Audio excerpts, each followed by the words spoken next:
Cruzeiro vai comprar Arena Gregorão. Pode fazer um estádio do zero em 2026? O que o Pedro, dono do Cruzeiro, pensa? O destino da Casa do Cruzeiro é um dos temas que mais gera debate entre a torcida e a imprensa, e a pergunta que ecoa em Belo Horizonte é se o clube terá, finalmente, um novo estádio para 2026. Existem 3 caminhos muito claros sendo discutidos agora, e cada um deles aponta para uma direção diferente na estratégia da SAF comandada por Pedro Lourenço.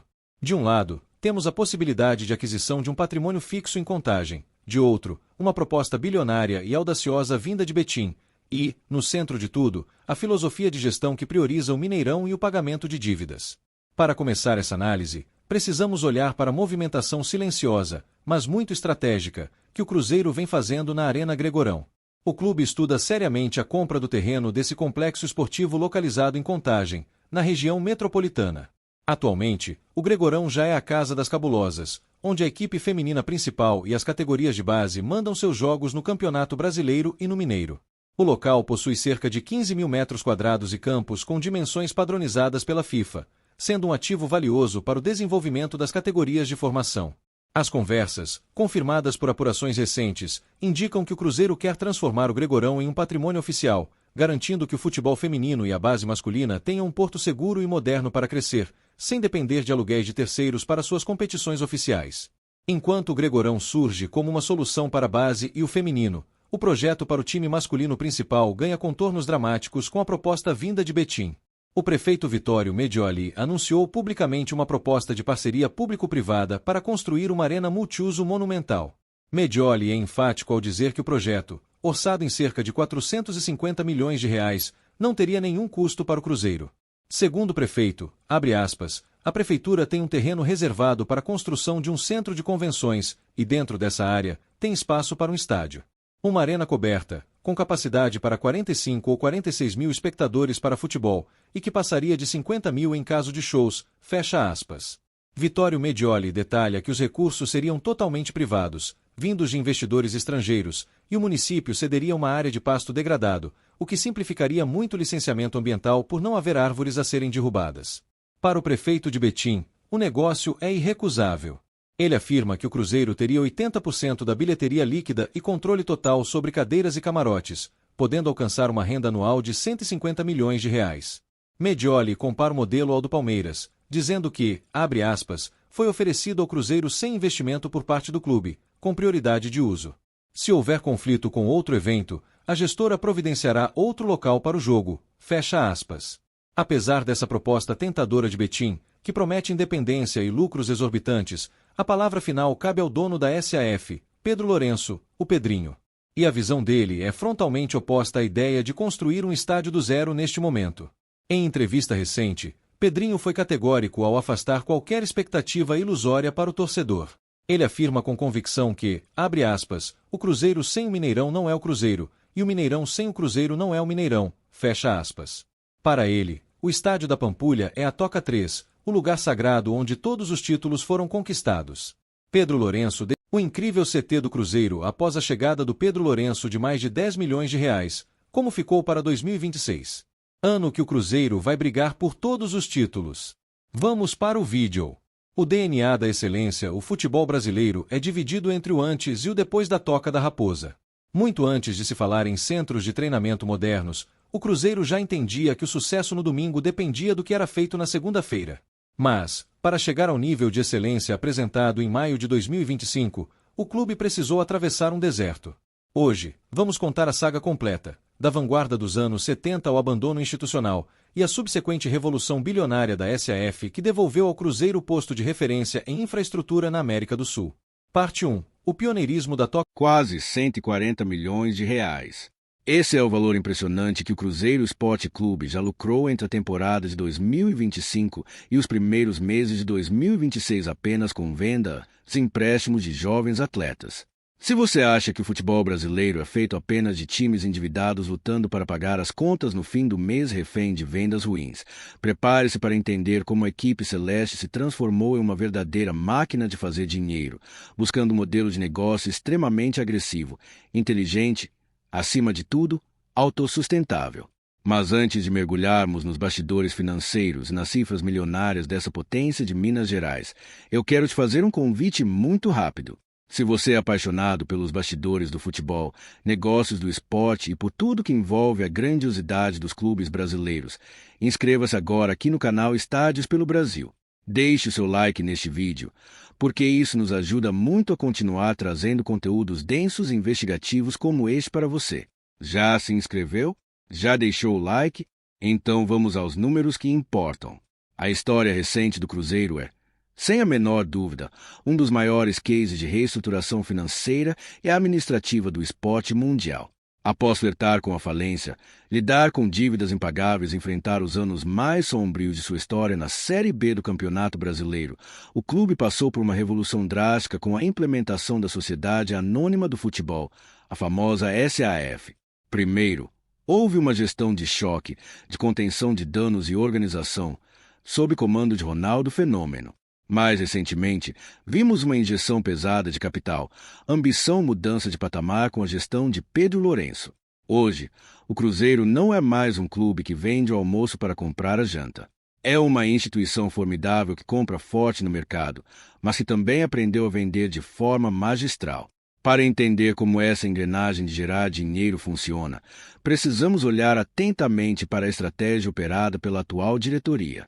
Após realizar algumas das maiores compras de sua história recente para montar um elenco altamente competitivo e capaz de disputar grandes títulos, o Cruzeiro abriu formalmente um período focado em vendas e realocação de ativos. O objetivo principal dessa manobra? Atingir o tão sonhado e complexo projeto autossustentável. No futebol moderno e de altíssimo rendimento, não basta ter um mecenas ou um investidor bilionário apaixonado cobrindo os rombos financeiros todos os meses. A conta precisa fechar por si só. A operação precisa se pagar. O Cruzeiro entendeu perfeitamente que precisa gerar receitas próprias suficientes para bancar sua folha salarial, que é altíssima, suas despesas operacionais, a manutenção da Toca da Raposa e os custos de viagem, sem depender exclusivamente de aportes externos constantes do seu dono. E de onde vem o grosso desse dinheiro novo? A resposta está nas categorias de base e na excelente vitrine que o time principal se tornou. Como mencionamos no início, apenas entre 2025 e o comecinho de 2026, o Cruzeiro colocou no caixa quase 140 milhões de reais negociando jovens talentos. E preste atenção neste detalhe. Não estamos falando apenas de vendas em definitivo, mas também de taxas de vitrine e empréstimos remunerados, que são vitais para o fluxo de caixa mensal do clube. A diretoria cruzeirense se tornou mestre em A Toca da Raposa está passando por uma das maiores transformações de sua longa e vitoriosa história. Desde que Pedro Lourenço, o Pedrinho, assumiu o controle da SAF do Cruzeiro, o foco do clube não se resumiu apenas em realizar contratações de peso para o campo, mas também em uma reestruturação massiva e ambiciosa do patrimônio físico do clube. E para você que já quer saber de cifras, vamos abrir este vídeo falando de valores reais e do impacto financeiro dessa nova era. Os 2 centros de treinamento do Cruzeiro, que hoje são avaliados em mais de 200 milhões de reais, estão recebendo injeções de capital pesado, algo que não se via há muitos anos. Apenas nas intervenções estruturais mais recentes, foram investidos cerca de 6 milhões de reais em uma modernização expressa na Toca da Raposa 2. Além disso, outros 6 milhões de reais foram aplicados exclusivamente na troca e melhoria dos gramados da Toca da Raposa 1. Isso sem contar os aportes milionários em tecnologia, na compra de equipamentos de musculação portado, e na construção de novas alas de convivência. Somados aos investimentos globais da atual gestão, os valores ultrapassam facilmente a casa das dezenas de milhões focados puramente na infraestrutura. O recado de Pedro Lourenço é muito claro e direto. O Cruzeiro precisa de instalações de primeiro mundo para voltar a dominar o futebol sul-americano, e o dinheiro está sendo colocado onde realmente importa. A mudança de patamar com a chegada de Pedrinho é notável. É verdade que durante a gestão anterior, de Ronaldo Fenômeno, o clube iniciou um processo de recuperação e algumas reformas importantes foram feitas, como a atualização da fachada e a modernização de alguns setores administrativos. No entanto, com a compra da SAF por Pedro Lourenço a partir de maio de 2024, o projeto ganhou uma nova velocidade, principalmente um novo fôlego financeiro. Não se trata mais de apenas consertar o que estava quebrado, mas de expandir, reformular e construir com o que há de melhor no mercado global. A ordem interna é ter excelência absoluta. E isso nos leva a um dos projetos mais ambiciosos comentados pelos torcedores cruzeirenses nos últimos meses: a construção de estruturas de mini-estádio e novas arquibancadas dentro do centro de treinamento. O conceito de mini-estádio e aproximação com o público se divide em duas frentes espetaculares na visão da atual gestão. Vamos falar primeiro da Toca da Raposa 2, o reduto de excelência do time profissional masculino. Pedrinho percebeu que, ao longo das últimas décadas, o Cruzeiro acabou se distanciando fisicamente de sua apaixonada torcida no dia a dia. Para mudar essa realidade, ele trouxe à mesa o planejamento para a construção de uma estrutura de arquibancadas logo ao lado de um dos campos principais de treinamento. A ideia inicial previa uma capacidade para cerca de 1.500 pessoas, mas os debates internos e as avaliações de espaço já cogitam uma ampliação para que o local possa acomodar até 2.000 pessoas de forma confortável. O objetivo principal dessa grandiosa obra é claro: realizar treinos abertos de forma frequente, criar eventos exclusivos para alavancar o programa de sócio-torcedor e trazer a nação azul de volta para dentro da Toca. Imagine o impacto técnico e emocional de ter 2.000 cruzeirenses cantando e empurrando o time em um treinamento na véspera de um grande clássico ou de uma decisão de campeonato. Além do enorme ganho motivacional, essa estrutura de arquibancadas funcionará também como uma nova fonte de receita para o clube, já que o Cruzeiro poderá cobrar ingressos simbólicos ou criar experiências premium e exclusivas para os seus sócios. Já na Toca da Raposa 1, a famosa e histórica Toquinha, o projeto do mini-estádio tem um caráter altamente competitivo e oficial. A intenção estratégica da diretoria é transformar o local na casa definitiva e inquestionável das categorias de base e também da equipe feminina do Cruzeiro, as nossas cabulosas. O projeto envolve adequar o espaço já existente com novas arquibancadas, vestiários com o mais alto padrão exigido pela FIFA, cabines de imprensa modernas e toda a estrutura rigorosamente exigida pelas federações para sediar jogos oficiais de campeonatos estaduais e do Campeonato Brasileiro. Ao invés de gastar com aluguel de estádios espalhados pela região metropolitana de Belo Horizonte, o Cruzeiro quer usar a Toquinha como um verdadeiro caldeirão para seus jovens talentos e para o time feminino, criando uma forte identidade de mandante.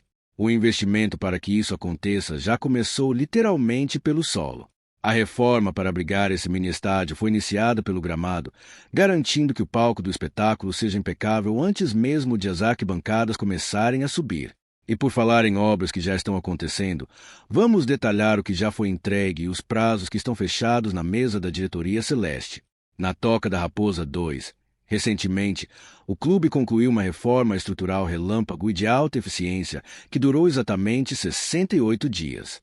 É importante destacar que essa obra não foi focada em luxo desnecessário ou ostentação, mas sim em performance, corte de custos a longo prazo e melhoria da qualidade de trabalho de todos os colaboradores.